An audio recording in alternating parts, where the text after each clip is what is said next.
amis, c'est creepy. Car connaissez-vous cette sensation d'être observé, stalké, épié, vos moindres faits et gestes?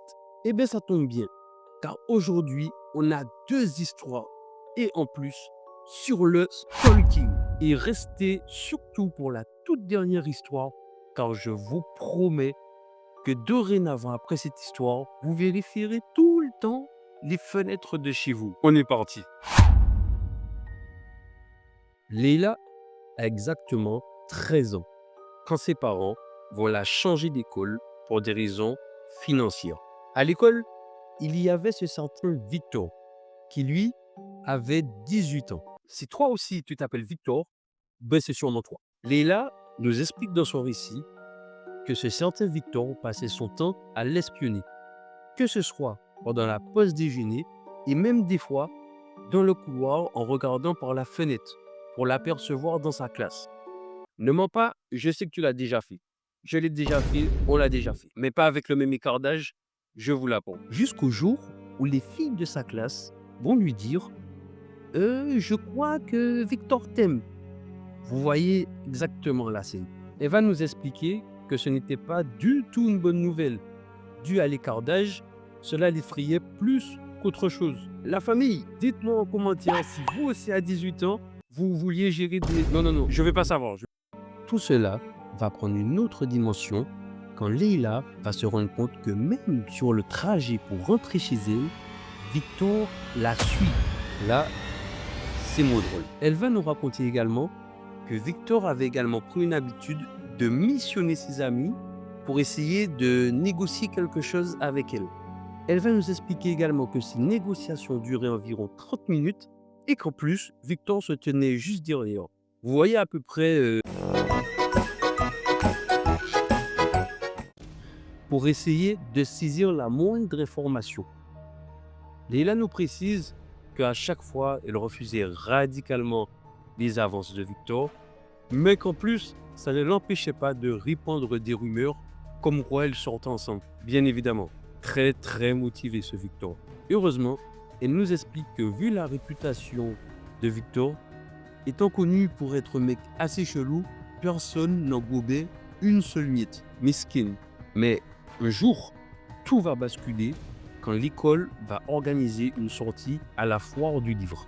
Ouais, plutôt claqué comme sortie. Leila est tranquillement assise dans le bus quand à 3 sièges derrière elle, imaginez l'y a qui? Bien évidemment, Victor.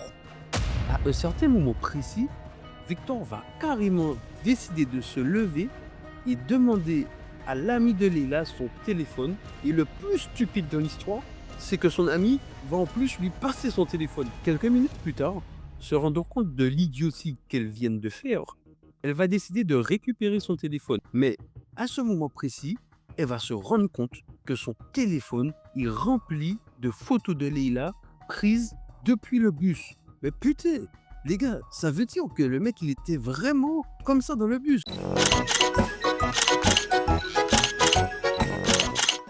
Leila, complètement apeurée, va évidemment demander à son ami c'est quoi tout ce cirque. Mais à ce moment, son visage va littéralement se figer. Son ami va lui révéler que Victor lui a dit qu'il est venu à la sortie dans l'unique but de pousser Leila dans les toilettes afin de la... À ce moment-là, c'est pas drôle du tout. Leila est complètement paniquée. Et le pire de tout ça, c'est qu'en plus, elle va se retourner et voir Victor lui faire un sourire effrayant. Vous voyez, un peu comme cela. Elle nous explique par la suite qu'elle va passer toute la journée dans une paranoïa intense et qu'elle ne va jamais lâcher son professeur durant toute la sortie scolaire. Elle a bien raison. Quand Leila va rentrer chez elle, elle va littéralement exploser en sanglots. Elle va décider de tout raconter à sa mère, qui heureusement va prendre la décision de la changer d'école. Petit update, Leila a maintenant 28 ans.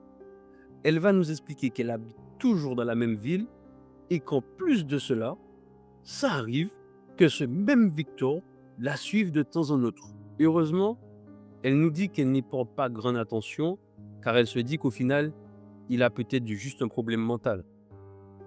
Et je pense vraiment que ce soit le cas. Mais jusqu'au jour d'aujourd'hui, elle est obligée de se demander qu'est-ce qui se serait passé ce jour-là si elle n'était pas restée à côté de son professeur. Et pire encore, si elle n'avait pas été au courant de ses mauvaises intentions. Ok la famille, c'est la fin de cette première histoire. Petit conseil, si vous avez 18 ans, ne regardez surtout pas une meuf de 13 ans. J'espère que vous le disiez déjà.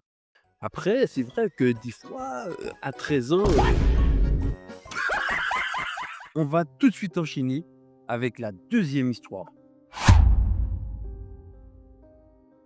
Dans cette deuxième histoire, cette fois-ci, c'est Sophia qui, un des jours les plus normaux en avril, se prépare tranquillement pour aller à la fac. Quand, au moment d'ouvrir son store pour laisser passer la lumière, elle aperçoit sur sa propriété un homme d'une trentaine d'années qui se tient debout, là, tranquille, les mains sur les hanches. Ça commence bien. Elle nous explique qu'elle habite dans la maison familiale, donc avec ses parents, qui est située sur une falaise qui donne vue sur ces 2 hectares de terrain. Donc, automatiquement, quand elle voit le type, elle se dit que c'est juste un ouvrier qui est venu pour entretenir le jardin, qui est assez grand d'ailleurs. Ça doit être ça. Mais à ce moment, Sophia va perdre le monsieur de vue. Elle va décider de monter à l'étage pour avoir une meilleure vision quand elle va s'apercevoir que le monsieur est à ce moment-là dans l'allée. Du coup, premier réflexe, elle appelle son père pour lui expliquer la situation. Son père lui dit qu'il n'a engagé personne, mais de ne pas s'inquiéter, qu'il appelle sa mère et qu'il la rappelle par la suite. Sophia va commencer à angoisser.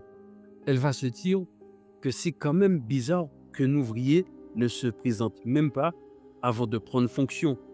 Le monsieur est toujours en train d'errer dans le jardin quand le père de Sophia va la rappeler pour lui dire que même sa mère n'est pas au courant non plus, mais qu'il prévienne la police au plus vite de ne pas bouger. Il va suffire que de quelques minutes avant qu'elle entende enfin le téléphone sonner.